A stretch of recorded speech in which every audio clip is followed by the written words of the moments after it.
BFM Radio, le club mediarh.com, Alexandre Lichamp. Bonsoir et bienvenue au club, le club mediarh.com, le rendez-vous hebdomadaire de l'emploi et des ressources humaines. De ce lundi 20 avril, on est ensemble pour 1 heure avec énormément d'invités, en particulier ce soir une spéciale Génération Accenture avec le lauréat de Sciences Po. Seront avec nous Mathieu Jacot, donc l'élève et lauréat de Sciences Po pour le projet Covivo. Également Hervé Cress, directeur adjoint de Sciences Po et directeur des études. Sans oublier Nicolas Coste, senior exécutif chez Accenture, car c'est Accenture qui, bien sûr, parraine et dirige cette opération. Bien sûr, il sera question également de nos confrères RH, les potins, mais pas seulement les potins, les sujets, les gros plans sur l'actualité RH, avec en première partie Pascal Jungens, notre confrère expert de la Tribune, pour une enquête sur les DRH. Achetez bien vos formations aux langues. Vous allez découvrir dans quelques instants de quoi il s'agit. Lionel Lévy de Stratégie Magazine pour une enquête sur l'emploi dans le secteur de la production cinéma et audiovisuel. Et enfin, Anessim Bida viendra conclure cette émission de Zéro Informatique. Pourquoi de neuf au bureau? Entre-temps, nous aurons la possibilité aussi d'avoir un invité témoin. Comme chaque lundi, nous sommes ravis de le retrouver. C'est un des grands best-sellers. À chaque fois, il cartonne. Je parle bien sûr de Bernard Werber. Bonsoir, donc nous sommes ravis de vous retrouver ce soir avec Bernard Werber, notre invité témoin. Bonsoir. Bonsoir. Pour Nouvelle Encyclopédie du Savoir Relatif et Absolu chez Albin Michel. Je dis à chaque fois qu'il touche quelque chose, qu'il sort un bouquin, ça cartonne. C'est formidable. Quel talent, mon cher Bernard. Et je dirais, que répondre à ça, d'abord je dis tout de suite, merci. Je l'ai dit la dernière fois que vous étiez eu la gentillesse de venir, c'est que c'est amplement mérité, parce qu'il y a à la fois, alors comment vous classez, vous êtes une vraie encyclopédie. Parce que d'abord ça s'appelle l'encyclopédie, mais vous en êtes une, on ne sait pas où vous allez trouver tout ça. C'est une sorte, c'est très éclectique. Alors vous êtes ce bouquin c'est une sorte de digest universel. On y retrouve une curiosité, qui dépasse l'entendement. Vous avez une curiosité étonnante. Alors on passe de la recette du chocolat carrément à la loi de Murphy, en passant par l'histoire de l'écriture, et c'est très très bien écrit, et on apprend à chaque fois quelque chose sur des petits chapitres. Il y en a combien au total? Je crois je dirais ça tout à l'heure en allant voir à la fin. Je ne vais pas recompter. Vous savez, quand je fais un livre, je le relis pas, mais enfin, oui, c'est comme nous, on n'écoute pas l'émission. Oui, il doit y avoir 400, je pense, 380. Mais plus que ça, voilà, je suis allé côté. Ah non, il y a 578 précisément chapitres. J'ai envie de dire chapitres. Non, c'est des petits éléments, des petits segments. J'accumule ça depuis l'âge de 13 ans, et l'idée, c'est tout ce que je découvre d'extraordinaire, je le mets dedans, parce que j'ai un drame. Mon cher Alexandre, je vais vous confier une chose. Dites-nous tout, Bernard Werber. J'ai aucune mémoire, mais alors aucune mémoire, un point, je me rappelle même pas le numéro de ma carte de crédit quand je dois passer au distributeur. Donc je note tout dans ce livre. Oui. C'est-à-dire j'ai ma propre encyclopédie. Vous avez un cahier, c'est ça, dans lequel vous notez? Ouais, maintenant j'ai un fichier d'ordinateur, je me suis adapté, mais j'ai commencé à 13 ans à noter tout ce que je trouvais d'extraordinaire et de bizarre dans ce bas monde, et je le mets dans un fichier, mais si vous m'en parlez, je me rappelle même plus, parce que pour moi, dès que c'est dans mon fichier, je considère que c'est pondu. Alors là, si je vous demande de me raconter, par exemple, les 4 accords Toltec. Ah si, ça je me rappelle. Bon, mais d'abord, ça me plaît, j'en ai plein. On va y venir, on va y venir dans cette émission qui, au passage, j'ai oublié de le préciser, est réalisée par Fabien Le Rebourg et coordonnée par Patricia Alouche. Alors, vous êtes notre invité témoin, comme chaque lundi, donc une personnalité prise dans l'actualité. Là, c'est votre nouvelle encyclopédie du savoir relatif et absolu. Relatif et absolu, ça, c'est parce qu'effectivement, tout est dans tout et non, mais Einstein a dit tout est relatif. Donc si tout est relatif, même la relativité est relative. Dans ce cas, il y a une petite zone d'absolu. D'ailleurs, en économie, vous devez en connaître quelque chose là sur la relativité et l'absolu. Alors, d'abord, comme chaque lundi, je le disais, un petit portrait de notre invité, Bernard Werber, qui aura le droit d'intervenir tout au long de l'émission avec nos confrères, intervenir et exercer sa curiosité. Et Dieu sait si Bernard Werber est un homme curieux, dans tous les sens du terme. Alors, j'ai déjà oublié qui je suis, donc je vais écouter avec beaucoup d'intérêt. Justement, j'allais vous poser la question, mais qui êtes-vous, Bernard Werber? Votre histoire. Votre premier, on parle d'emploi dans cette émission. Votre premier emploi, vous en souvenez? Oui, ma première quand même. feuille de salaire. Bon, à l'époque, j'étais à Toulouse, je travaillais à la Dépêche du Midi. Et alors, vu qu'on pouvait pas être journaliste à la Dépêche du Midi, j'ai travaillé aux archives, en bas, dans les soutes. sous-sols. Et je triais les articles et les journalistes descendaient et me disaient fais-moi Oh, mets-moi merde. ça, donne ça. Non, avec beaucoup de condescendance, tels des seniors s'adressant aux serfs. Et en bas, Au toit, le mat de peau. on était en effet les ouvriers, les bassoutes qui trions les articles. Alors, Voilà. votre premier salaire, il était de combien? Question rituelle dans cette Ça émission. devait correspondre à 3000 francs à l'époque par mois, donc un demi-SMIC, et j'étais très content parce que avec ça j'ai pu partir en vacances. Voilà. 450 €, c'est ça, hein, je 450 traduis, parce euros, que là, ouais, vous êtes j'ai encore pas dans eu les le temps de francs. faire. Oui, je me rappelais en francs, 450 €, voilà. Alors, ensuite, Quand même nourri, hein, c'est-à-dire on avait droit Ah, vous à la étiez nourri avec du papier. cantine, voilà, Au on journal. on avait la dépêche Dans la soute. du midi gratuite. alors ça, c'est votre Des bons premier... souvenirs, Ouais. bons souvenirs. Le métier que vous auriez aimé faire quand vous étiez jeune, quand vous étiez à la Dépêche du Midi, c'était quoi, journaliste? Journaliste, ah oui, non, à l'époque je me rendais pas compte. Combien c'est dur? Et quand je suis rentré à l'Obs, ils m'ont dit il n'y a pas de journaliste heureux. J'ai dit attendez, je suis dans le canard, Ça commence je bien. rêve de travailler. Pourquoi vous me dites ça? Il me dit tu vas voir, reste avec tes illusions, un petit moment, et tu vas voir pourquoi tous les autres boivent et sont alcooliques. Tu vas comprendre. Mais Et Pascal Jungens qui est assis à côté, mon cher et Pascal. au bout de 7 ans, je bois j'ai- de l'eau. Voilà, mais nous buvons de l'eau Oui, ici. mais vous c'est pas pareil. Sur Vous êtes des BFM journalistes Radio. sérieux, vous êtes des journalistes économiques. Vous pouvez pas déconner. Qu'est-ce qu'on répond, Alexandre? Bah, ouais, il y a un blanc. On va dire qu'il y a un blanc. Alors donc, Voilà, donc ils m'ont dit il n'y a pas de journaliste heureux et puis en fait c'était ce journal dans lequel c'était difficile d'être heureux parce que tout le monde se battait pour avoir la place au-dessus, mais sinon moi j'étais heureux dans la pratique de mon métier. alors Bernard C'est-à-dire aller Werber, dans les donc vous- laboratoires, rencontrer les scientifiques, j'adorais. Alors, votre premier métier, votre rêve, c'était d'être journaliste, vous l'êtes devenu. Ouais. Voilà. Et le métier que vous n'auriez pas aimé faire jusqu'à aujourd'hui, quoi. Professeur dans les écoles, j'admire la patience de ces Ah. gens qui affrontent 30 jeunes et qui arrivent à leur transmettre le savoir. Je suis incapable de faire Est-ce ça. que vous avez remarqué le sourire, le sourire amusé de Mais Hervé j'ai- Cress? Bonsoir Hervé Cress, Je les admire. hein. qui est directeur adjoint de Sciences Po, quelle grande école, et directeur des études, et vous entendez. Et qui a un petit côté masochiste, bien sûr. Non, Pour être toujours attends, avec nous. attendez, je précise, j'aime bien donner des conférences. Oui. Là, j'en donne dans les universités, j'en donne dans des grands amphithéâtres et tout. Ça, c'est un grand plaisir. Mais les gens qui viennent sont déjà, en général, déjà motivés. Maintenant, arriver à motiver les gens qui ont des tas de problèmes chez eux et leur donner envie de s'intéresser, de les passionner, Ça vous paraît au-dessus de vos moyens. ça me paraît très difficile. C'est pour ça que je dis que Alors, je suis admiratif, surtout ceux qui est-ce sont que- dans les zones difficiles, comme les banlieues, quoi. Là, c'est pas le cas de Sciences Po, mais Ouais, c'est pour ça, je mets un petit Mais- bémol. mais Je veux dire, dites-moi- professeur dans les écoles, dans les banlieues, ça me semble très dur. Bernard Werber, est-ce que vous auriez aimé travailler dans une grande entreprise, un grand groupe comme Accenture? Je suis ravi de vous présenter. En face de vous, Nicolas Coste. Bonsoir Nicolas. Bonsoir Alexandre. Qui est senior exécutif chez Accenture. Très très grand groupe. Important, on peut dire combien de personnes dans le monde? 185 000 dans 50 pays. Ouais, chiffre d'affaires. 23 milliards de dollars. Ça et 5 000 personnes en France à peu près. C'est 5000 personnes en France. Et le métier d'Accenture, c'est de l'ingénierie. C'est en même temps... C'est 3 métiers, le conseil, voilà. l'intégration de systèmes, et puis alors on avait un débat juste avant le début de cette émission, est-ce qu'on dit outsourcing, est-ce qu'on dit externalisation, est-ce qu'on dit infogérance, un peu les trois. On est sur BFM Radio, on peut dire, ceux qui nous écoutent sont, j'ai envie de dire... Alors on va dire ils outsourcing. savent. Outsourcing, voilà. Attendez, juste une question, c'est une sorte d'audit, quoi. Alors pas du tout. Alors Ah le bon. conseil, ça n'a rien à voir C'est avec bien, ça le commence cabinet bien. d'audit. Conseil, c'est vous arrivez, il y a quelqu'un qui a un problème, vous lui donnez une petite tape dans le dos, vous dites, on s'occupe de votre problème. Oh, la vision de Bernard Werber. là- Ah, c'est une vision justement, un petit peu lointaine du métier de quoi, t'as un consultant. on va problème dire. Paf Une baffe. Dites-moi non ou Alors expliquez-moi, mais déjà pour faire très simple, je il y a- suis problème, je suis censé être le témoin qui connaît rien, donc j'y Oui, c'est connais vrai. rien et je suis Le candide. témoin. Le Voilà, candide, vous allez lourd à lui. candidat à l'émission, moi je vais essayer de vous répondre de la manière la plus simple et la plus pédagogique possible, mais j'ai sans doute Nicolas pas vos Coste. talents en la matière.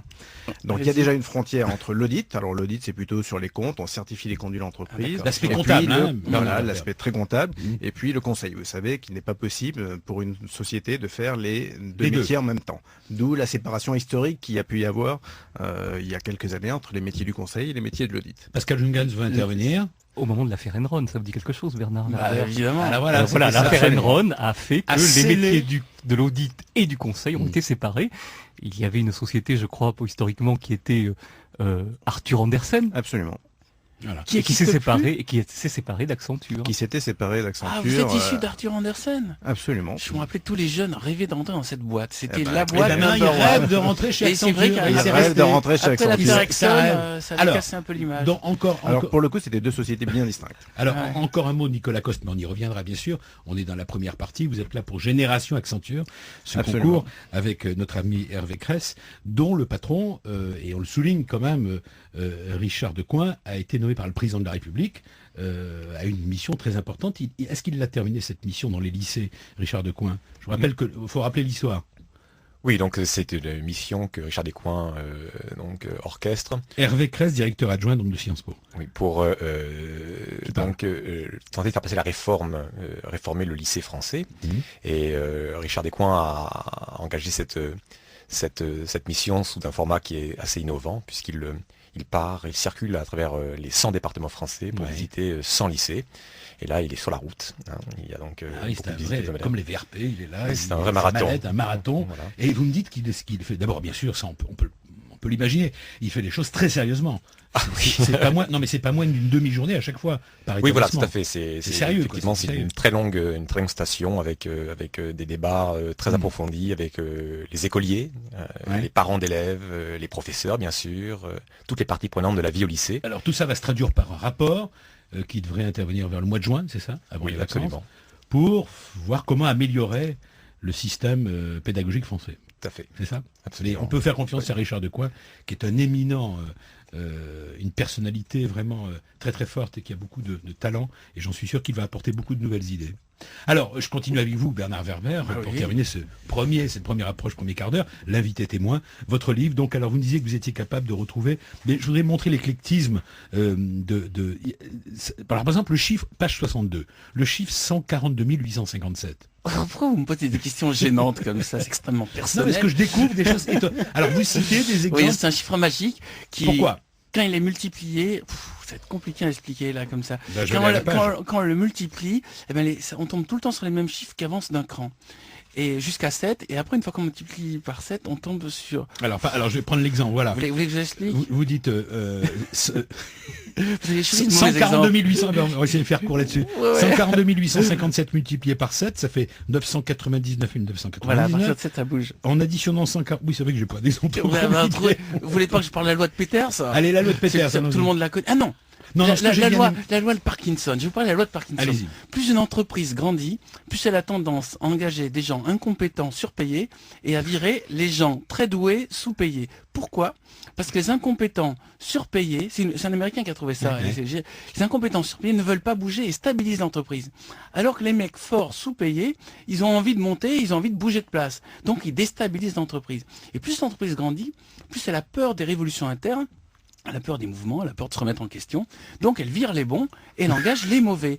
Et cette logique est complètement humaine et participe à la Alors, stabilisation économique. Où Mais pas avez-vous- seulement... Où avez-vous trouvé ça, Bernard Werber? Mais ça, Ah ben, sérieusement, parce qu'à chaque fois, D'abord, il y a j'essayais des- de c'est comprendre. cité, J'essayais de comprendre pourquoi j'avais été viré de l'Obs et remplacé par un mec qui foutait rien. Ça, c'était le grand mystère. Je comprenais pas et qui touchait le double de mon salaire. Et là-dessus, je tombe sur la loi de Parkinson et un mec qui a établi ça en système. C'est-à-dire, c'est complètement normal que les bons soient virés et qu'ils soient remplacés par des mauvais. J'étais content. Je me disais, mon cas n'est pas particulier. Il rentre dans une sorte de généralité. Et ça fait toujours plaisir de savoir qu'il y a quelqu'un qui a réfléchi à votre problème Alors, et a trouvé une solution. À propos de réfléchir, je prends l'exemple des porcs. Une histoire Allez, de cap- porc qui fait réfléchir, elle aussi, elle fait peur. Hein, parce qu'en même temps, c'est sérieux tout ça. Ah oui, Il y a- allez-y, racontez. Non, mais je Lisez. vous laisse faire. D'abord, vous avez une Non, parce voix que vous parlez- théâtrale géniale. Moi, j'ai une petite voix faussée, ça va pas Mais du pas tout. du tout. Vous citez vos sources, vous parlez du professeur Danzer, c'est bien ça? Oui, c'est-à-dire, on s'est aperçu que les porcs, certains porcs, avaient un petit goût d'urine, et on essayait de comprendre pourquoi, et c'était dû. C'est une histoire effrayante. Hein, Non, c'est pas Ah, effrayant, je on va trouve. passer. Allez-y, allez-y. Et donc, on s'est aperçu que c'est parce qu'ils avaient la pétoche, ils avaient la trouille. En fait, c'est un animal très sensible qui perçoit qu'il est dans un milieu où ça va pas. Et donc, il y a une équipe à Bordeaux qui a proposé, pour enlever ce petit problème de goût, deux possibilités. La première, c'est de laisser les petits porcinés avec leur maman, de telle manière qu'ils aient une éducation, une affection, tout ça, qu'ils soient pas malheureux tout de suite. Et la deuxième, c'était de mettre des tranquillisants pour pas qu'il panique. Alors Voilà, vous dites et c'est la deuxième. vous dites, c'est un grand chimiste, hein, le professeur. C'est une histoire sérieuse. Hein, le Oui, professeur. mais il m'a écrit depuis, il m'a dit c'est pas exactement comme vous le dites, Alors, la mais c'est quand conclusion. même l'idée. Alors la conclusion, c'est qu'ils avaient le choix, les chimistes de Bordeaux, dans cette expérience, soit effectivement faire en sorte, c'est terrible, d'amener pour que le porc soit, j'ai envie de dire, cool jusqu'à sa mort, quoi, Voilà. bon, avec ses petits, ou alors le calmant. Et en fait, ils ont mis le calmant. Et le problème Mais est toute suivant. notre société fonctionne comme ça. Regardez, le calmant est la solution qu'on a choisie plutôt que le bien-être des gens. On leur dit prenez un petit peu de truc pour dormir, Pour un apaiser petit peu de l'animal. truc. Ben, nous sommes traités comme nous traitons notre Et bétail. vous dites que ce calmant, donc l'animal meurt avec le calmant, ça crée une accoutumance. Oui, Petit parce que nous, on le reprend. L'humain a besoin de retrouver, je vous cite, sa quantité de Valium pour ne pas lui-même angoisser. Enfin, c'est des... Ben, sérieux, c'est-à-dire la c'est- viande qu'on mange a été Ouais. calmée pour pas qu'elle panique et nous prenons, en effet, c'est Valium. Alors, ce sont toutes ces histoires, on va y revenir tout au long de l'émission. Merci d'être avec nous, bien sûr. BFM Radio, le club mediarh.com, Alexandre Lichamp. Bonsoir, Pascal Jungens, heureux. Bonsoir Alexandre, bonsoir à tous. Alors, mon cher Pascal, c'est une tradition, chaque lundi, Pascal Jungens, le journaliste expert de la Tribune pour tout ce qui est RH, va nous expliquer ce soir aux auditeurs des RH, précisément, comment ils doivent organiser leurs achats de formation aux langues. Là, vous devenez R professeur. Ja, Herr Professor Jungens. 2 chiffres pour fixer les idées, Alexandre. 94% des entreprises financent des formations en anglais et il faut 120 heures pour atteindre un bon niveau en cette langue. Et mondialisation oblige, les DRH recherchent aujourd'hui des systèmes intégrés à distance à l'échelle mondiale. Ils recherchent aussi des coûts les plus faibles. Conséquence, le poids de la formation à distance monte en flèche et pourra atteindre le tiers du marché. D'autant plus que les progrès technologiques, et nous le constatons tous les jours dans notre vie, sont considérables pour apprendre à distance. Mais les méthodes traditionnelles n'ont pas dit leur dernier mot. Oui. Elles s'adaptent au niveau des clients en introduisant des cours en e-learning dans des parcours plus traditionnels et surtout en multipliant des cours centrés sur un vocabulaire spécialisé en finance, Par en exemple. marketing ou en commercial. Alors, comment tester, Pascal Jungens, comment tester le niveau atteint par un salarié à l'issue de la formation? Bah, écoutez, les entreprises sont de plus en plus nombreuses à mesurer le niveau en langue de leurs collaborateurs. Plus de 8 sur 10 évaluent ce niveau, notamment par un test comme le TOEIC. Il est utilisé par un peu plus de TOEIC. Il est utilisé par un peu plus de 20% des entreprises. Ce TOEIC, Test of English in Incorporation? Non, c'est pas... Commercial English, n'est disponible que ça pour s'écrit l'anglais. TOEIC. Voilà, je crois Oui, que tu- TOEIC, viens ici. Les salariés sont notés sur une échelle de 0 à 990 points. Le score obtenu correspondant à des compétences précises. Être autonome dans la conduite d'un entretien, savoir s'exprimer avec aisance, par exemple. Au minimum. Alors, le TOEIC est concurrencé par le BULATS, créé par l'Université de Cambridge. Ne riez pas, Alexandre, BULATS. qui est plus souple et plus long. Oui, qui veut dire quoi, lui? Eh ben, c'est le nom, ça n'a aucun rapport avec un petit village du côté de Castres, charmant d'ailleurs. Il est disponible en 4 langues, anglais, français, allemand et espagnol. Autre nouveau test, le Bright, brillant. Il est proposé, l'accent, il est proposé en 9 langues et mesure 5 niveaux. Alors, plus sérieusement, quelles sont les difficultés que doivent affronter donc les DRH? On a été là. Écoutez, il y en a 2 en matière de formation aux langues. D'abord, la coupure générationnelle. Chez les plus jeunes, le niveau augmente régulièrement et les étudiants qui sortent de l'enseignement supérieur sont quasiment bilingues. En revanche, le niveau des quadras et des quinquas reste stable et inférieur à celui des salariés allemands, par exemple. J'en sais quelque chose. Deuxième difficulté, se former ne suffit pas. Il faut ensuite pratiquer. Or, beaucoup de salariés ne peuvent faire fructifier leurs acquis parce qu'ils ne peuvent pas partir à l'étranger. L'idéal, ce serait d'avoir en plus offert par l'entreprise un séjour linguistique. Une année de vacances à New York, par exemple. Là, là, on vous êtes revient... demandeur. Oh, Pascal. combien Pour l'anglais ou pour l'allemand. Pour l'anglais, le Alors russe.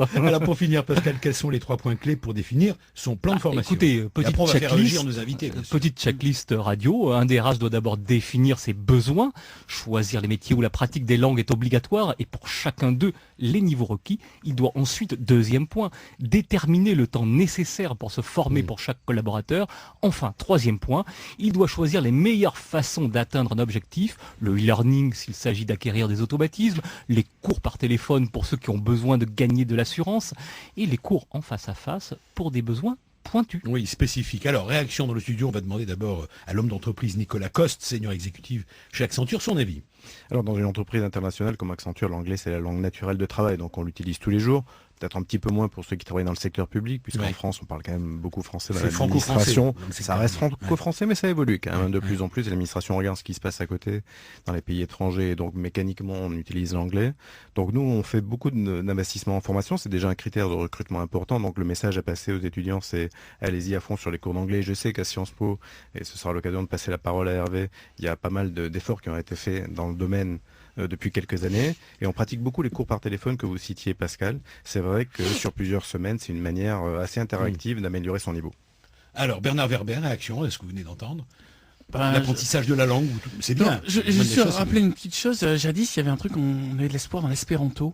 Et on a complètement laissé tomber ça. Et l'espéranto, c'est l'anglais. C'est-à-dire que maintenant, la langue planétaire universelle, Oui, c'est il y a l'anglais. il y a plus d'espérance. Et ma génération, on n'apprenait pas bien l'anglais. Tout à l'heure, il citait les 40-50 ans. Je suis un 40-50 ans. Et je dois avouer, quarantenaire. je ne parle pas assez bien anglais. Ça m'a vraiment joué des tours. Eh ben, il faut Donc, aller c'est faire un vrai que stage. pour les nouvelles dans un générations, pays. il faut vraiment investir. Ah, mais partout où je vais, Voyagez quand même avec vos livres. oui, oui, Bernard mais Werber. je baragouine mon petit anglais de voyage, comme beaucoup de Français, Ouais. et j'essaie de m'en tirer comme ça, mais quand je dois donner une conférence en anglais, c'est un peu compliqué. Alors, réaction également d'Hervé Cress, directeur adjoint de Sciences Po et directeur des études de Sciences Po.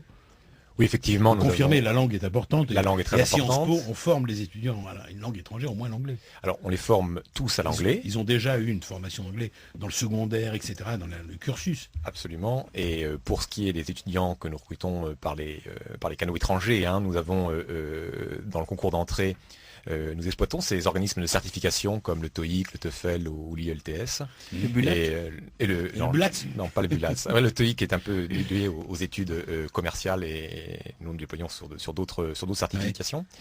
Et nous avons aussi la pratique d'autres langues, hein, l'allemand, l'espagnol, l'italien, le japonais, le chinois. Je crois que c'est 20% du budget d'enseignement de Sciences Po est investi c'est fort. dans l'enseignement des C'est langues. fort. Donc c'est pour dire que vraiment ça. C'est ça un reste- élément absolument essentiel de l'insertion vecteur, de un l'insertion de vecteur. nos jeunes diplômés. Mhm. On va bien sûr parler tout de suite avec vous et avec Nicolas Coste. Eh bien, on va vous présenter tout de suite. Merci Pascal Jungans. Bonne fin de soirée et à lundi prochain. Mais on va tout de suite présenter le lauréat Sciences Po de Génération Accenture. C'est Mathieu Jacot. Le club média-rh.com sur BFM Radio. Bonsoir Mathieu Jacot. Bonsoir Alexandre. Nous sommes ravis de vous recevoir. Alors vous avez, je rappelle le principe de Génération Accenture qui clôt la présentation dans notre émission des différents lauréats. Je rappelle le principe avec le groupe Accenture. On est allé à la recherche de talents dans différentes grandes écoles. On ne va pas toutes les citer. Il y en a eu 7 cette année, dont effectivement Sciences Po. Et dans chacune des écoles, vous nous confirmez, il y avait 10 étudiants qui devaient passer à la moulinette et qui avaient chacun 5 minutes pour défendre et nous convaincre, hein, vendre, comme on dit dans notre jargon de journaliste, vendre leur sujet et leur projet. Car il s'agit à chaque fois d'étudiants qui viennent présenter un projet humanitaire, un projet entrepreneurial, sportif, etc. Donc vous avez été désigné le lauréat Sciences Po 2009. Et il y aura une finale le 6 mai, on en rendra compte bien sûr ici dans notre émission sur BFM, dans le club Média RH, sur BFM Radio. Mais d'abord parlons de votre projet, on est là pour donner un coup de pouce à Covivo. C-O-V-I-V-O, c'est le nom du Exact. projet, c'est le nom de code. Expliquez-nous le principe, le pitch. Oh bah c'est un projet finalement anti-crise, on en parle beaucoup, on est une radio à vocation économique, alors justement, parlons un petit peu des solutions de demain qui vont nous permettre de sortir de la crise.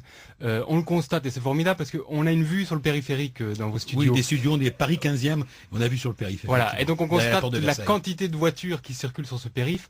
Chaque jour, pour Paris, c'est 3 millions de voitures qui rentrent ou qui sortent.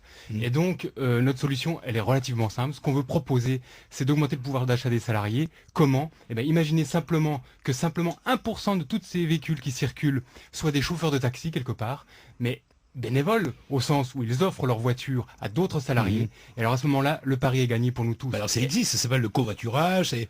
Ah oui, sauf que le covoiturage, c'est un système de petites annonces. Nous, c'est effectivement du covoiturage, mais ce qu'on appelle du covoiturage instantané ou en temps réel. C'est-à-dire que vous êtes équipé dans votre véhicule d'un petit système GPS, Ouais. et on va vous dire en temps réel, ah ben à 2 pas d'ici, il y a quelqu'un à prendre. Eh bien alors oui, j'y vais, c'est sur ma route. Et non seulement je vais rendre service à la personne que je vais prendre en charge, je vais diminuer le nombre de voitures sur les routes, mais en même temps je vais être rémunéré pour le service que je vais rendre. Alors, voilà le projet Covivo de notre lauréat 2009 de Sciences Po. Vous devez être fiers, là je m'adresse bien sûr au directeur adjoint de Sciences Po, Hervé Cress, dont vous avez déjà entendu la voix. Oui, bien sûr. Donc, on est très fiers du projet ce projet de Covivo. Nous avons en fait Mathieu Jacot, absolument. Nous avons maintenant à Sciences Po un incubateur qui nous permet de donner l'occasion à des étudiants inventifs et ingénieux comme Mathieu de mettre sur le marché et en application des idées innovantes. Et pourquoi pas d'en faire une belle entreprise qui demain sera cotée, etc. etc. Absolument. Voilà, c'est l'objectif. Alors c'est pas la vocation de Sciences Po, Mais les bien sûr. taxis, ils vont pas gueuler là? Alors réaction de l'invité témoin. Parce que ça s'adresse à des gens qui de toute Bernard manière ne prendraient pas le taxi. Donc, Aux gens qui sinon ne prendraient pas le taxi. Alors, Si- réponse de Mathieu Jacot. Enfin, je vais vous donner la réponse. Et après on donne la parole à Je Nicolas pense que vous allez déjà y réfléchir. mais Mais c'est tout quand à même fait, délicat. mais regardons ce qui se passe sur le périphérique et regardons si les gens vont tous les jours au travail en taxi. Absolument pas. Donc Oui. la solution, elle est bien une solution, pas pour les gens qui ont un pouvoir d'achat énorme, mais elle est bien une solution pour être un système complémentaire aux solutions existantes. Et évidemment, elle n'est pas du tout concurrente des taxis. Et on pourrait même imaginer que quand une solution de covoiturage dynamique comme on la propose ne suffit pas à remplir le besoin, on se mette en partenariat avec des taxis pour envoyer un taxi là où c'est nécessaire. Alors Mathieu Jacot, donc ce projet vous l'avez réalisé seul, vous êtes un petit groupe. Non, nous sommes une équipe maintenant structurée donc autour de cette entreprise. Alors c'est basé sur l'internet aussi, il y a de l'informatique, il y a... Oui, c'est ça. C'est-à-dire on doit utiliser les nouvelles technologies et donc nous sommes en période de développement. On veut arriver à faire un lancement avant la fin de l'année et donc on doit utiliser tous ces systèmes-là pour y arriver. Alors Nicolas Coste, réaction. Alors moi, ce que je trouve formidable Du chez partenaire Mathieu, Accenture. c'est son enthousiasme, c'est sa force de conviction. On sent que le projet lui tient à cœur. Et puis vous noterez qu'il parle déjà comme un vrai professionnel de la communication. On ne dirait pas qu'il Il ait est allé besoin direct au vraiment but. de prendre des cours. On dirait que c'est déjà un Exactement. vrai professionnel. Et nous, ce qu'on trouve formidable, c'est dans ce projet, c'est qu'il est fait pour aider les citoyens, qu'il Ouais. s'appuie sur les technologies de l'information et que c'est en plus dans la logique de la responsabilité sociétale, etc. Donc Et ce c'est que défend formidable. les valeurs que Absolument. défend le groupe Accenture. Nous, notre métier, c'est d'aider nos clients, des entreprises, des administrations à mener à bien des projets. On espère que Mathieu mènera le sien à bien. Alors, vous restez avec nous, on va se retrouver juste après le journal de l'économie, et c'est passionnant, on va faire agir aussi, bien sûr, Bernard Werber. À tout de suite. BFM Radio, le club mediarh.com, Alexandre Lichamp. Rebonsoir, le club mediarh.com, tout simplement parce qu'en allant sur le site mediarh.com, vous allez retrouver toutes ces infos et aussi la possibilité de recruter votre futur employeur, la possibilité de trouver des postes à pourvoir. Il y en a dans toutes les entreprises présentes sur ce site, en particulier Accenture. Mais revenons à nos invités, je vous les représente rapidement. D'abord Bernard Werber, qui est là depuis le début de l'émission. Rebonsoir Bernard. C'est un plaisir d'être là. Auteur heureux de la nouvelle encyclopédie du savoir relatif et absolu chez Albin Michel, on va redonner quelques exemples éclectiques de ce digest, je disais, universel. L'homme qui est d'une rare encyclopédie, on dit tiens, c'est une vraie encyclopédie cet homme. Eh bien c'est le cas de Bernard Werber, il va nous le prouver dans quelques instants. Avec nous aussi Génération Accenture, on en était là, avec Nicolas Costre, bonsoir, senior exécutif dans ce grand groupe, Hervé Cresse, directeur adjoint de Sciences Po et directeur des études. Bonsoir Alexandre. Rebonsoir. Et Rebonsoir. Mathieu Jacot, élève et lauréat de Génération Accenture pour Sciences Po avec le projet Covivo. C'est la mobilité partagée. C'est cela. C'est ça. Oui, tout à fait. Le concept, c'est d'utiliser un petit peu le potentiel de chacun, puisque finalement, la majeure partie des gens aujourd'hui se déplacent malheureusement en voiture, parce que 90% des flux se font... Parce que souvent, certains ne peuvent pas faire autrement. Aussi, Exactement, hein. exactement. Quand vous êtes en province, quand vous habitez à la campagne, et quand on est dans des endroits un peu isolés, il faut une voiture, quoi. Exactement. Et heureusement qu'on l'a, on va pas cracher dessus. Exactement. Cela dit, malgré le fait qu'on soit obligé de prendre sa voiture, on a aujourd'hui des outils qui peuvent permettre de rationaliser l'usage de cette voiture. Et après tout, les voitures ont 5 places. Et quand on regarde et quand on fait les statistiques, on regarde qu'il faut finalement 10 voitures pour mettre 12 personnes dedans. Alors que le potentiel à 10 voitures est de 50 places et pas de 12. Alors dans la plupart des projets, dans le cadre de Génération Accenture, je rappelle qu'on est allé à la rencontre de talents dans 7 grandes écoles, dont Sciences Po. On retrouve cette sensibilité à chaque fois, dans chacune des écoles, dans chacun des projets, cette sensibilité qui est sur le durable, sur l'environnemental, la qualité de vie, la qualité. Ça marque bien votre génération. Oui, je crois que c'est vrai que on a la chance d'avoir eu finalement un matraquage entre guillemets depuis les années 70 et qui commence vraiment à payer dans les jeunes générations qu'on Le représente. matraquage, c'est pas très beau, hein, je veux dire. Non mais c'est-à-dire Sensibilisation. quand je dis matraquage, c'est parce qu'aujourd'hui Soutien en communication.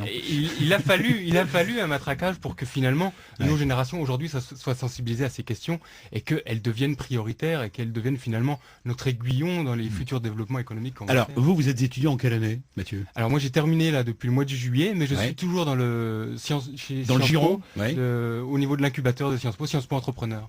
Alors, vous allez nous rappeler, Hervé Kress, il y a combien d'incubateurs? Comment ça fonctionne un incubateur chez Sciences Po? Mais nous avons donc un incubateur Mhm. qui est donc une entité qui accueille en gros une dizaine de projets innovants qui sont vraiment Chaque année? en permanence. Il y a Ouais. un flux, on les accueille pour à peu près 6 mois. Mhm. Et au bout de 6 mois, ils sont censés ou bien disparaître ou bien vivre leur vie et se C'est déployer ça, s'envoler. ailleurs. Oui, Voilà, s'envoler. Mhm. Donc il y a maintenant 1 an que nous avons cette opération à Sciences Po, avec bien entendu un encadrement par les professeurs, par toute la communauté des gens qui enseignent à Sciences Po, plus de 2800 personnes, et qui aident ces jeunes pousses à prendre leur essor. Alors Hervé Kress, ça nous donne l'occasion à chaque fois de découvrir, de redécouvrir toutes ces écoles. On va parler un peu de Sciences Po, cette grande école qui a une réputation mondiale. Oui, absolument, mondiale. C'est une école qui s'appuie sur un Qui est réseau née d'abord, qui est juste un petit historique. qui est né en 1871, au lendemain de la défaite des armées françaises de la guerre de 70, ouais. contre la Prusse, et de la réflexion d'un homme, Émile Boutmy, sur le renouvellement des élites politiques en France. Il pensait effectivement que cette défaite était plutôt une défaite des élites politiques, autant qu'une défaite militaire. Il avait raison. Il avait probablement raison, oui, tout à fait. Ouais, à l'époque, Et il ça a bloquait. inventé donc un modèle d'enseignement qui s'appuyait beaucoup sur les ressources de la société civile. Est-ce que ça a changé depuis 1871? Beaucoup, oui, énormément. Il y a eu une refondation du projet de l'école à sortir de la Seconde Guerre mondiale en 1845, qui a progressivement... 1945. 1945, pardon. C'est pas grave. Qui a Ça arrive. progressivement transformé Sciences Po en université, en institution d'enseignement supérieur et de recherche, ce qu'elle est maintenant à plein titre, avec un rayonnement scientifique absolument mondial. Comment entre-t-on à Sciences Po? Alors, Sciences Po, Hervé c'est au pas Kress. de charge depuis une douzaine d'années aligné sur les standards de recrutement mondiaux. Oui. Et donc, il y a en gros 3 entrées. Il y a l'entrée à l'issue du baccalauréat dans nos programmes de premier Directement. cycle. Voilà, tout à fait. C'est sur dossier, sur présentation? Alors, il y a plusieurs Concours voies d'admission. Il y a une voie pour les Non, étudiants. mais je dis ça parce qu'on est au mois d'avril. Absolument. On est le lundi 20 avril. Là, les écoliers, les jeunes. Il y a 3 voies qui rêvent. d'admission. Il y a une voie qui est réservée aux étudiants qui sont originaires de pays étrangers, qui est une voie essentiellement sur Ils dossier. représentent quel pourcentage, les étrangers? À peu près 23% de D'accord. nos programmes diplômants. La deuxième voie, c'est donc un concours, un examen d'entrée, l'examen d'entrée de Sciences Po. Pourquoi vous faites la nuance entre concours et examen d'entrée? C'est un examen dans le sens où l'admission se fait à partir du moment où l'étudiant franchit un seuil qui est annoncé à l'avance, qui D'accord. est d'œil de 12 sur 20. Et le troisième et le troisième, c'est une voie spéciale, aussi très sélective, qui est réservée aux étudiants issus de lycées, avec lesquels nous avons des conventions et qui sont originaires donc des zones d'éducation prioritaire que Dont M. on parlait tout à Herbert, l'heure, dont oui, M. à la première Herbert partie. parlait tout à l'heure. Et alors, Voilà pour combien- le premier cycle. Voilà. Et bien sûr, nous avons un recrutement aussi au niveau du master, dans le deuxième cycle, qui est un recrutement par examen pour les Français et aussi un recrutement international. Et enfin, un recrutement pour l'école doctorale. Alors, combien d'étudiants sortent diplômés de Sciences Po chaque année?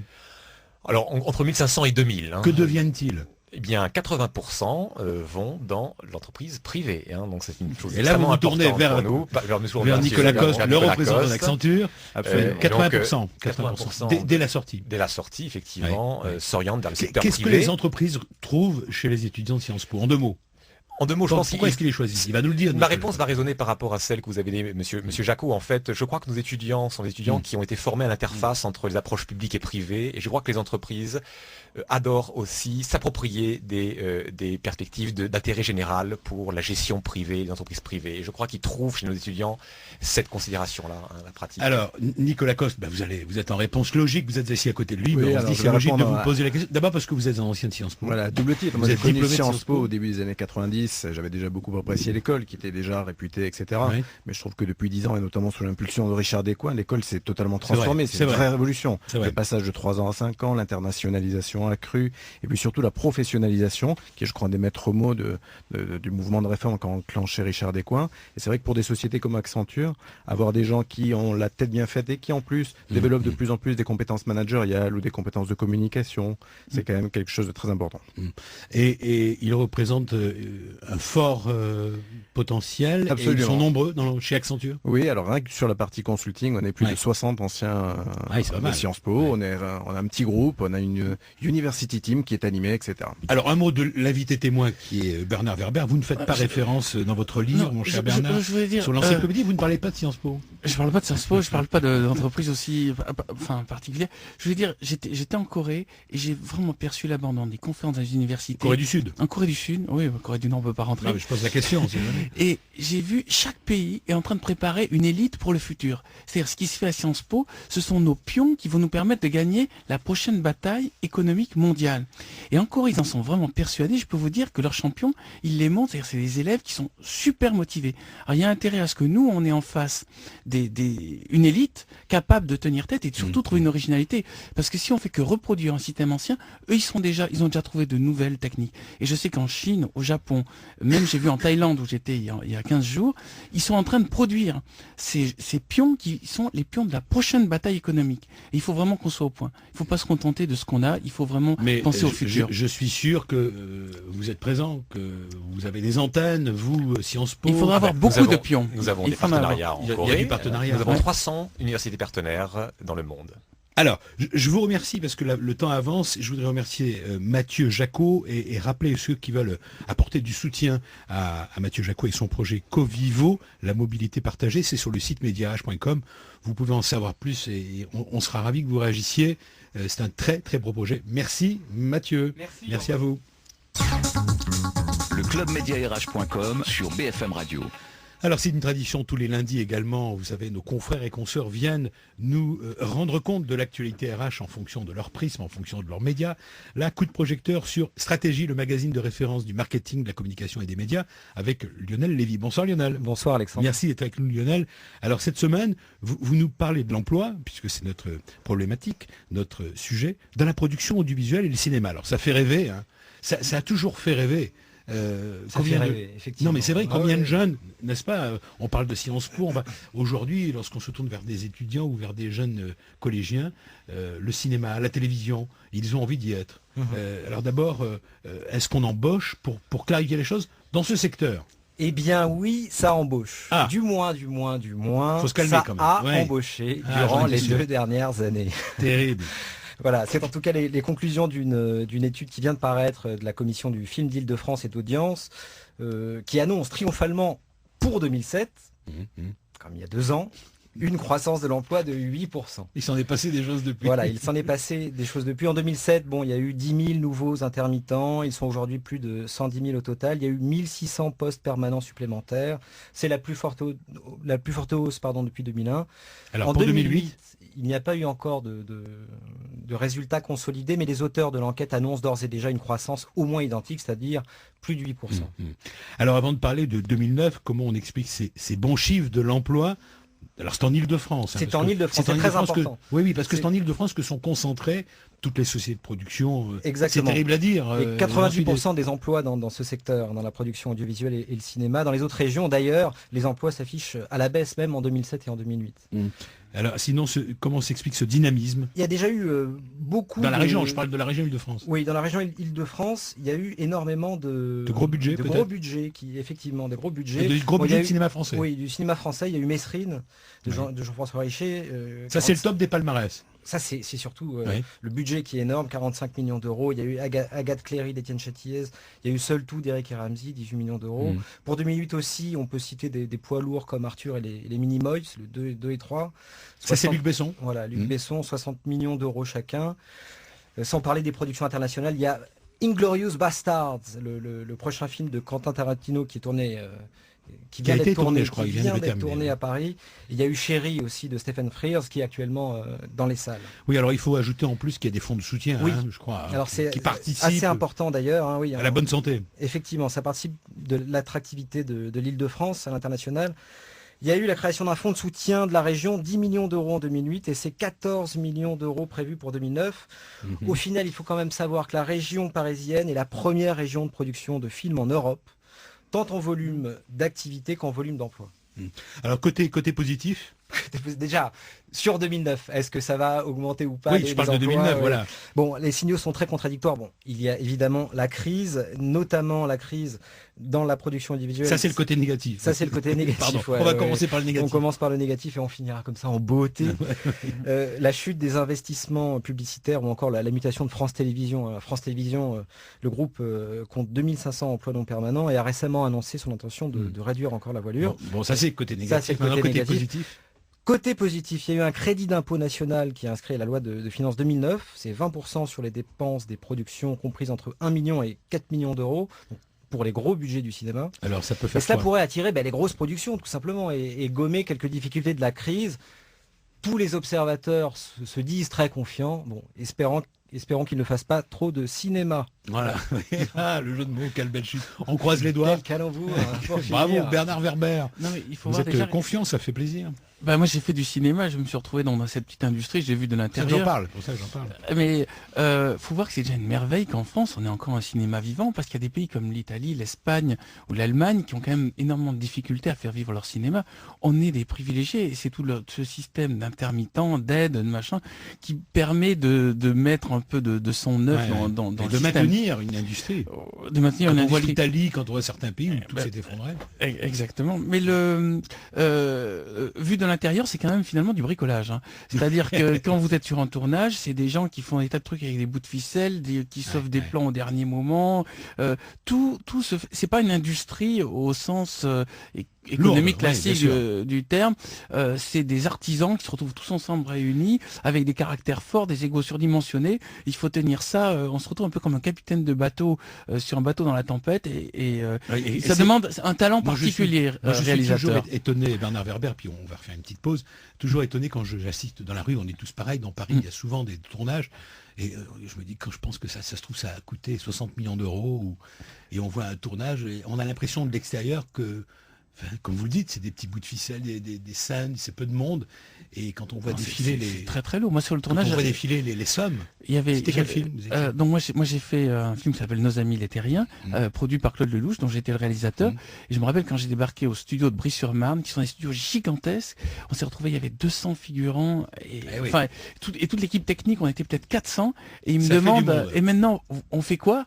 Et puis là il faut donner des ordres à tout le monde dans les 40 secondes. La caméra là, la lumière là, les acteurs vous faites ça. Panique à bord. L'actrice, non c'est pas panique, ça demande une sorte de chef d'entreprise immédiat qui improvise très très vite. Et c'est un talent particulier, il faut voir, donc du coup ça peut pas être une industrie classique. C'est un artisanat extrêmement artistique. Alors avec nous Bernard Werber, l'invité témoin, sans oublier également Nicolas Coste, Hervé Cresse, directeur adjoint de Sciences Po et Nicolas Coste, senior exécutif chez Accenture. On remercie tous ensemble Lionel Lévy. Merci Lionel. Merci Lionel. On se retrouve dans quelques instants. BFM Radio, le club mediarh.com, Alexandre Lichamp. Alors Bernard Werber, invité témoin dans quelques instants. Anis Mbida, rédacteur en chef de 01 Informatique, va nous rejoindre. Il est déjà là. Bonsoir Anis. Bonsoir Alexandre, bonsoir tout le monde. Pour quoi de neuf au bureau, mais d'abord on revient sur nos invités témoins de l'émission, que sont d'abord donc Bernard Werber. Je reviens sur votre livre, Albin Michel, Nouvelle encyclopédie du savoir relatif et absolu. Il faut à tout prix, je suis très sérieux, vous procurez, précipitez-vous dans n'importe quelle librairie, vous réclamez le dernier Bernard Werber. Je me fais pas de soucis, ça va être encore un best-seller comme tous ces livres, mais on apprend, sérieusement, je suis très sérieux, on apprend des choses étonnantes, ces actes incredible, les choses incroyables mais vraies, ou des choses auxquelles on pensait pas du tout. Je prends un exemple, la sélection des agents de la CIA. Ça c'est page 119. Est-ce que c'est vrai d'abord, avant que vous le racontiez? Alors d'abord, je dois expliquer comment est faite la nouvelle encyclopédie. Ce n'est pas issu de livres. C'est-à-dire, je fais pas un livre à partir d'autres livres. C'est à partir de choses qui m'ont été racontées. Oui. Donc avec de l'oral, je fais de l'écrit. Et ça passe dans tous les sens. Hein, ça parle du coq à l'âne. Et donc ça c'est un agent français qui m'a raconté comment s'engager ses collègues de la CIA. Son nom à l'agent français. Non, voilà, c'est pour ça que je peux pas le dire. Je peux pas donner les sources pour tout. Il m'a expliqué qu'ils étaient engagés. Parce qu'on parle de recrutement dans cette émission. Il y a une petite annonce. On dit. Alors oui, d'abord il faut expliquer. Vous dites dans le livre. Enfin, que donc, pour recruter aux États-Unis les agents de la CIA passe une petite annonce. Une petite annonce ouverte à tout le monde, il n'y a pas besoin d'avoir fait. Et ils disent c'est la CIA d'ailleurs, voilà. On recrute. Et voilà, et le rendez-vous est donné à 8h du matin. Et ils les font patienter jusqu'à 11h du soir. Et sans aucune explication. Alors, il y en a une centaine, ils sont là dans une pièce, et il ne se passe rien. il se passe rien, ils attendent, juste, ils sont pas nourris, on leur explique rien, on leur dit, attendez, Alors, ça va venir. Donc, C'est donc à l'action- 8h du matin, il y en a 100, Voilà, il se passe rien. Vous racontez au bout d'une heure, il y en a 2 qui se lèvent, qui en ont ras-le-bol, qui s'en vont, voilà. etc., etc. Et au final, il en restera un ou deux, et ceux-là sont engagés, parce que ça veut dire qu'ils ont les nerfs, ils y croient. C'est de la motivation d'agents. C'est Koh-Lanta, ce truc. Oui, mais vu qu'ils sont pas avertis, on leur a pas dit, vous devez rester. C'est juste, Mais c'est étonnant, ça. est-ce qu'ils y tiennent suffisamment à avoir le job pour pouvoir rester toute une journée sans manger, avec des tas de gens qui Alors- sont nerveux. Et voilà. Et si Alors on voit voilà, s'ils oui, mais là- craquent là, et ben, ça veut dire qu'ils craqueront sous la torture s'ils se font choper. Et voilà. Non, mais là, c'est une anecdote qu'on vous a rapportée, mais le Voilà. livre est fait de plein de choses très sérieuses et vous rapportez des comment dire, vous citez, et je prends l'exemple, par exemple, du calendrier, page 77. Vous nous racontez les différents calendriers. L'histoire des calendriers, ah oui, parce qu'il y a les calendriers lunaires et les calendriers solaires. Il y a, en fait, les calendriers, c'est le moment, la manière dont l'homme a décidé de rythmer son temps. Alors ça commence par les Égyptiens, hein, c'est ça. Ah, je vais pas vous raconter tout. Non, mais les Égyptiens Oui. qui ont fixé la durée du mois à 30 jours et celle de l'année à 12 mois. Donc on est à 360 jours avec les Égyptiens. Mais l'année Ça a était trop varié. courte. Mais c'est les Mayas qui ont fait les trucs les plus rigolos au niveau Après, des il y a le calendriers. calendrier hébraïque, Oui, qui est pas pareil. parce que lui, c'est sur le soleil, Exactement. etc. Il m'en apprend des tas de choses. Bon, alors au début de l'émission, je vous ai dit, racontez-nous. L'idée, les- c'est que mes lecteurs soient plus malins et puissent briller en société par rapport à mes non-lecteurs. Mhm. Donc, quand ils auront lu l'encyclopédie, ils auront l'air 10 fois plus intelligents que ceux qui l'ont pas lu. Voilà. Donc, je raconte plein de petites choses. Les qui permettent accents aussi d'ouvrir un toltèques, débat. j'en parlais au début de l'émission, page 121. Les 4 accents toltèques, c'est quoi? Les catacores, Toltaire. C'est les Les Toltèques. catacores, pardon. Voilà.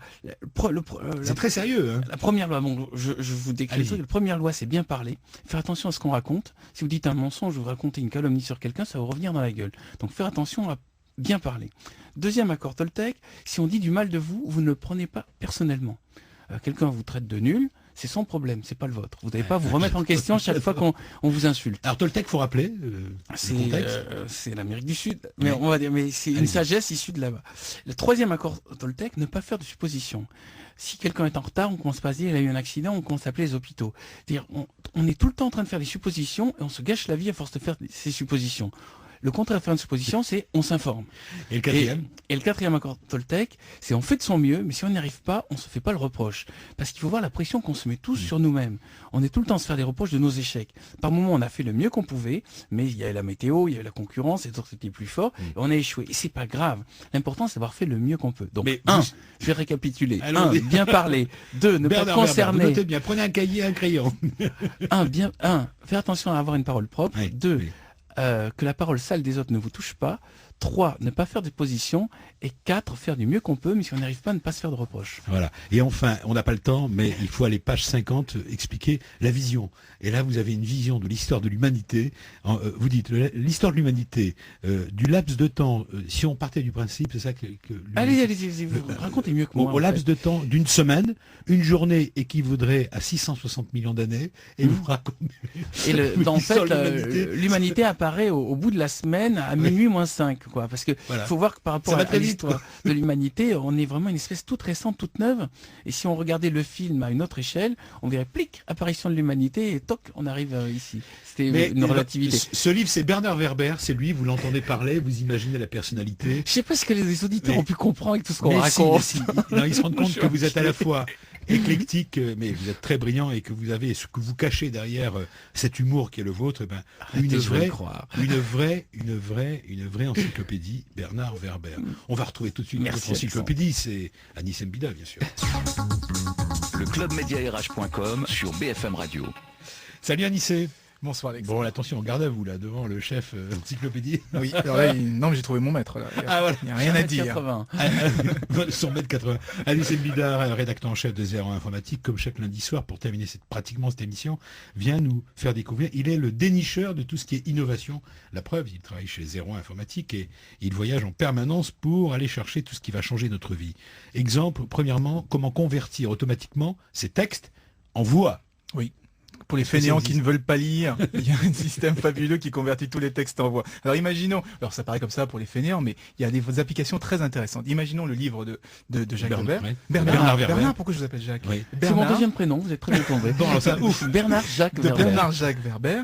Le matin, on se réveille, on s'est arrêté sur une anecdote passionnante la veille au soir, et le matin, en se brossant les dents, on peut pas se brosser les dents et lire le livre en même temps. Eh bien, il y a des systèmes aujourd'hui qui synchronisent automatiquement ce qu'on a lu dans le livre et qui vous le passent par la radio de la salle de bain, par exemple. Puis vous prenez votre voiture et dans la voiture, dans l'autoradio de la voiture, eh bien le livre continue. Puis quand vous attendez le bus, là vous pouvez prendre le vrai livre papier, la sensualité du papier, là, tourner les pages, ouais. et là on retourne là où on s'est arrêté. Et on referme, et quand on se met à marcher dans la rue, parce que c'est pas évident de lire en marchant, eh bien là dans son Walkman, on a la suite du livre. Bah alors ça, ce n'est pas possible. Ah ouais, j'ai une question. Est-ce que c'est avec l'accent français ou avec l'accent anglais? C'est comme les GPS, on peut choisir la voix que l'on veut. On peut choisir. Parce que une femme. j'ai vu ça pour les scénarios, pour les systèmes d'édition de scénarios de films, mais alors c'est avec une voix anglaise, on comprend rien. Oui, alors, Alors c'est un système, ça s'appelle le text to C'est un speech. service en ligne qui existe. Et alors il y a un service en ligne qui le fait pour le moment ça fonctionne avec les journaux. Il s'appelle notamment. comment Et il y en a plusieurs, il y en a qui s'appelle Zamzar, ça c'est pour la conversion. On prend un document Word, texte, PDF, n'importe quoi qui contient du texte, on l'envoie chez Zamzar, zamzar.com, et il vous retourne un fichier MP3. Mais là où c'est plus intéressant, c'est des services comme Audiogo, où on s'abonne à des lettres en ligne. Et ça coûte combien ces deux services? Alors ça c'est gratuit. Ça c'est pour Fabien. C'est ça qui est fabuleux sur Internet, c'est quasiment tout est gratuit. C'est gratos. Le Audiogo, lui, ce qu'il fait, c'est qu'on s'abonne aujourd'hui. Vous savez, beaucoup de journaux ont une version en ligne que l'on peut récupérer dans un truc qui s'appelle les flux RSS. Et bien là, on récupère son journal, synchroniser le papier et la voix. Alors deuxième innovation, vous allez me parler d'ampoules qui peuvent avoir n'importe quelle forme ou couleur. Oui, alors ça c'est Ça fabuleux. existe, hein. Ça c'est fabuleux. Non, vous dites ampoule, c'est forcément un tube ou un bulbe. De Oui, toute c'est façon, vrai. de toute Ça, façon. d'accord. Et bien justement, Non mais la couleur. On a déjà des ampoules oui, mais on rouges. peint le. Ah, d'accord. Alors que là, c'est toujours pas la le cas. triche. Là, l'intérêt, c'est un peu. Alors qui fait ça d'abord? C'est Philips qui va présenter ça parce que c'est pas quelque chose qui est commercialisé, mais qui sera bientôt commercialisé. C'est un peu une révolution dans l'éclairage. Vous voyez les appliques aujourd'hui, on utilise des appliques parce qu'une lumière c'est pas très beau, un tube ou un bulbe. Si, donc c'est on met beau. souvent une planche devant ou quelque chose en verre devant, etc. Bon là, imaginez-vous que l'applique ce soit directement l'objet lumineux. Donc moi, ce qui se passe, c'est qu'on prend quelque chose à une forme jolie, une forme à design, et on met derrière une source lumineuse. Là, avec cette technologie-là, la forme, on peut avoir la forme que l'on veut, une fleur, une plante, un rond, un logo, par exemple, qui sera directement illuminé lui-même. Et c'est pas une ampoule qui est cachée Oui, c'est derrière. l'objet qui devient l'objet C'est l'objet lumineux. qui devient lumineux. C'est une technologie qui s'appelle le OLED, les organismes, les LED organiques, et qui permet d'avoir des sources de lumière de n'importe quelle couleur et surtout Et c'est de moins, n'importe quelle forme. c'est moins gourmand, dites-vous, en C'est là où c'est énergie, formidable, c'est que que le ça- néon et les Ça ampoules à coûte, filaments. oui, ça consomme beaucoup moins d'énergie. Et ils qu'une ont une durée de ampoule, vie de plusieurs et qui a une années. durée de vie infinie, quasiment Alors, infinie. ça sort bientôt, enfin c'est présenté. C'est bientôt. présenté du 22 au 27 à Milan dans une exposition qui s'appelle le Super Studio Piu de Zona Tortona. Zona Tortona. Je suis plus doué en anglais qu'en Tortona, italien. ça on dirait des pâtes. En tout cas, merci Anissé, pardon, parce qu'il y avait encore une autre innovation, on la semaine représentera prochaine. lundi prochain. Je voudrais quand même donner, avant de terminer, la parole à nos deux autres invités qui ont encore eu la gentillesse de rester avec nous, c'est Nicolas Coste et Hervé Cress. Nicolas Coste, senior exécutif chez Accenture. On parle d'innovation.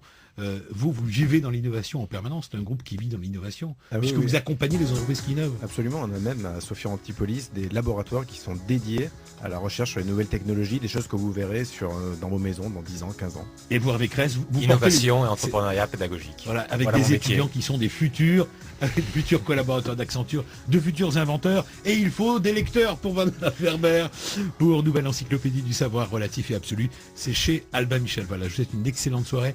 Merci d'avoir été avec nous. Restez sur BFM Radio. On se retrouve lundi prochain. On sera le 27 avril. À lundi. Bonsoir.